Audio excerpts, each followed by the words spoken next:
is increasingly unstable and unhinged.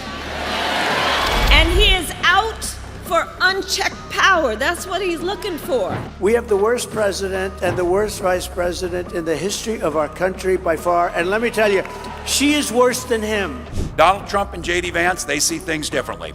Trump talks a big game, but he was a disaster for working people. He was one of the biggest losers of manufacturing jobs in American history, and that's a fact. Hello, you're watching America Decides 2024 with the Times of India. The clock is ticking, just 20 more days to go before America votes, and the really sharp knives are coming out now.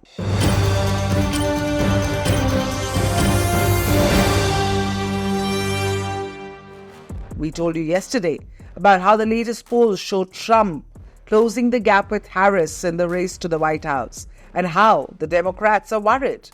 I'm going to play out a Bill Clinton soundbite to show you exactly how nervous the Democratic camp is.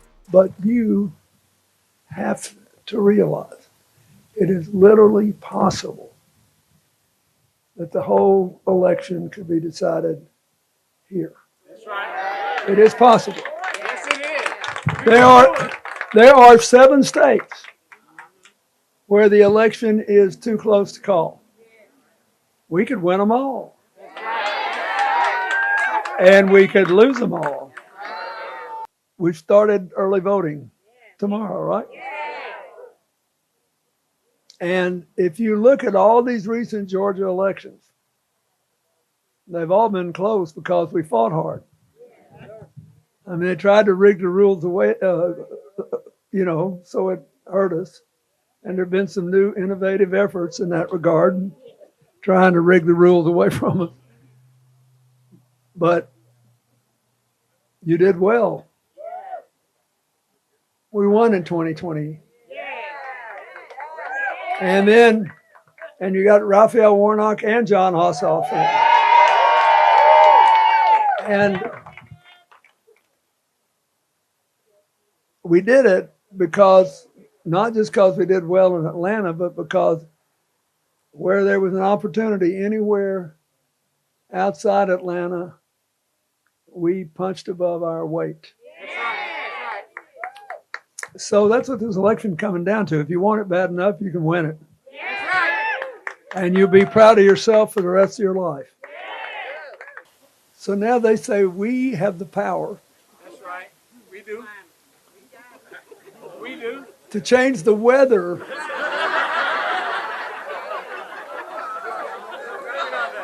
Man, I'll tell you something, folks. I love being in politics. And I love public service.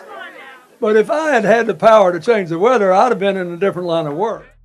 Democrats, in fact, are so worried that a clear message has gone out to Kamala and team to go all out. And so we saw Kamala Harris put out her most spirited personal attack on Donald Trump on Monday night in swing state Pennsylvania, calling him unhinged, unstable, and a risk for America.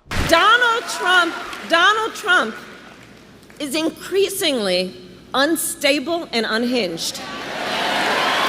Taking a leaf out of Trump's campaign rallies, she even played out a montage of Trump's comment that the U.S. military should handle the enemy from within, quote unquote, on election day.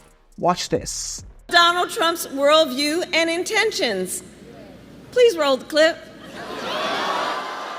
The worst people are the enemies from within. The enemy from within. Those people are more dangerous, the enemy from within, than Russia and China. These people should be put in jail the way they talk about our judges and our justices. Now, if you had one really violent day, one rough hour, and I mean real rough. I think the bigger problem are the people from within. We have some very bad people. We have some sick people, radical left lunatics. And I think they're and it should be very easily handled by, if necessary, by National Guard, or if really necessary, by the military. So you heard his words. You heard his words coming from him. He's talking about the enemy within Pennsylvania. He's talking about the enemy within our country, Pennsylvania. He's talking about that he considers anyone who doesn't support him or who will not bend to his will an enemy of our country. It's a serious issue. He is saying that he would use the military to go after them. Think about this. And we know who he would target. And we know who he would target because he has attacked them before. Journalists whose stories he doesn't like. Election officials who refuse to cheat by filling extra votes and finding extra votes for him. Judges who insist on following the law instead of bending to his will. This is among the reasons I believe so strongly that a second Trump term would be a huge risk for America and dangerous.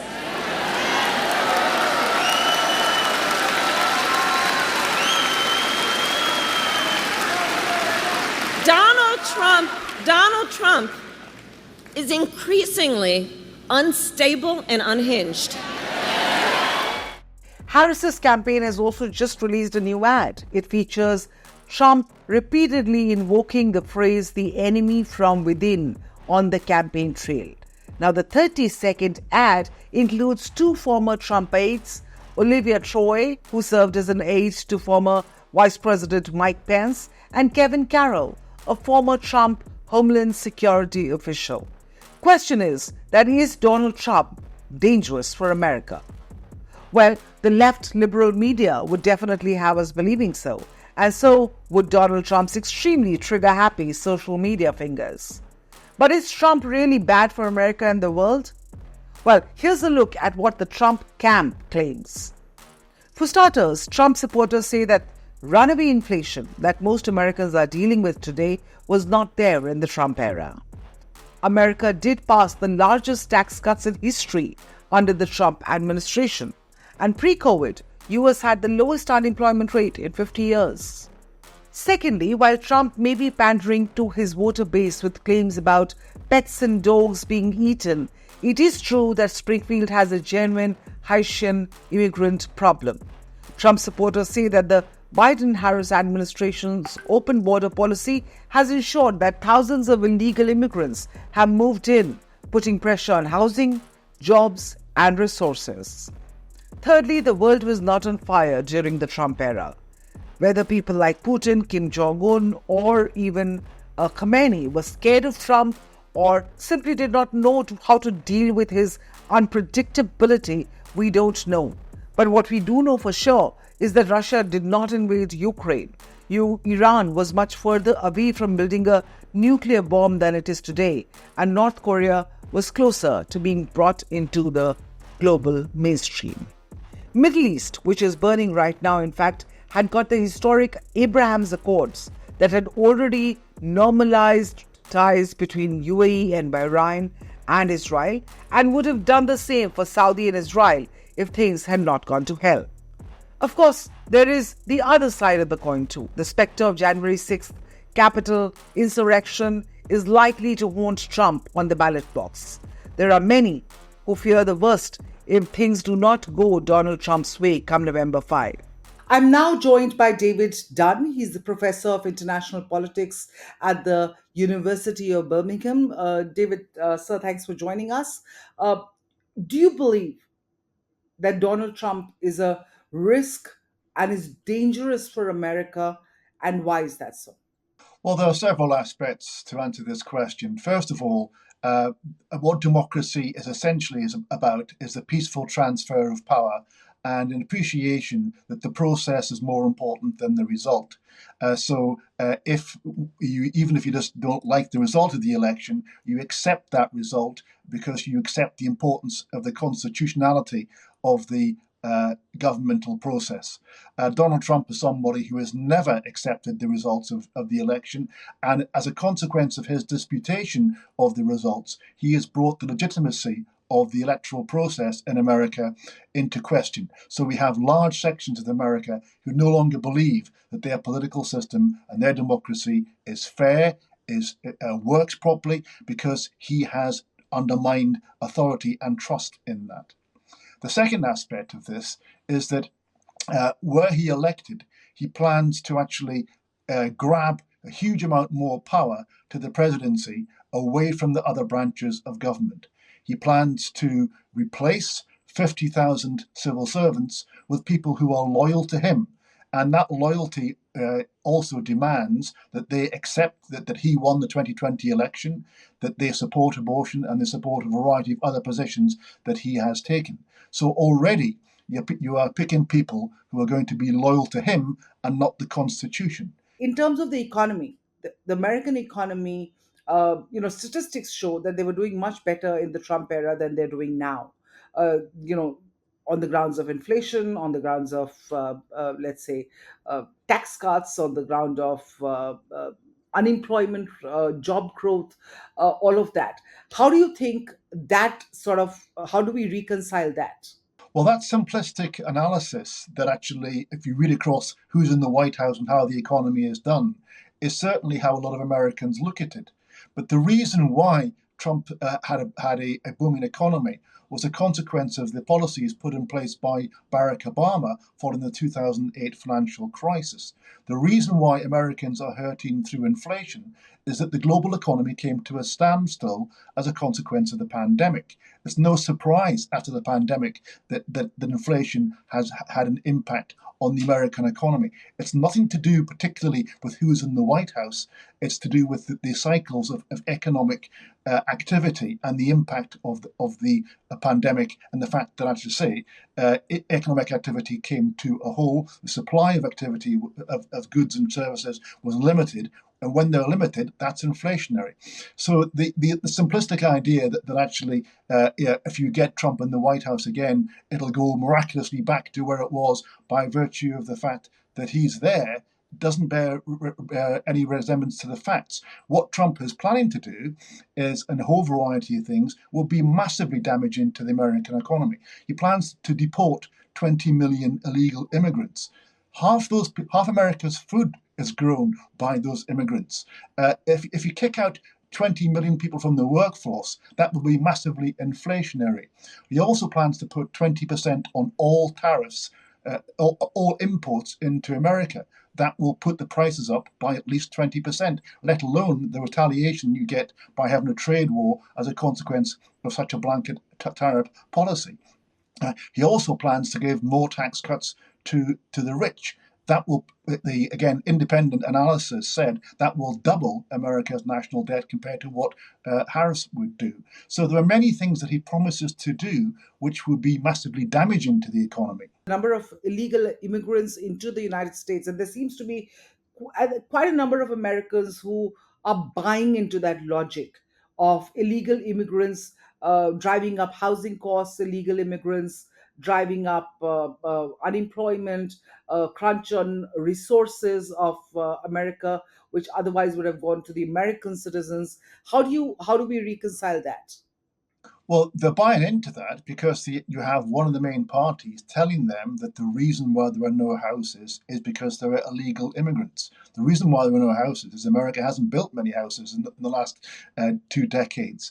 Actually, the American economy is booming. If you look at the way in which the stock market's reacting, the indication there is that they actually like the low inflation, the low unemployment. The figures are actually very good on the American economy. And that's an economy actually supported by cheap labor that is part of that equation. And yet what you have is a demonization of others who happen to be non-white as part of this. You have to understand that the Trump phenomena, the reason why Trump was elected, is that America is going through a major demographic change. That demographic change manifested itself politically with the election of Barack Obama, a black man in the White House for 2 terms. And Trump is the reaction demographically, politically, to that. It is a white lash against the black man in the White House.